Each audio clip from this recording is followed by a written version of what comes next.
Not many teams can say they're undefeated against Buford, but North Cobb can. Quite an accomplishment indeed, but Buford's defense is tough.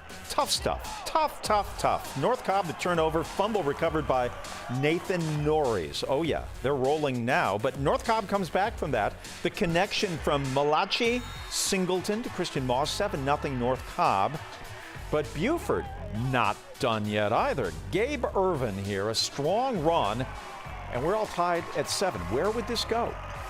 A nicely designed play here by North Cobb. It is Trevor Lovett taking a swing pass, throws to a wide open Moss. North Cobb up 14-7 the final. North Cobb wins by 2 touchdowns. 28-14 is the final.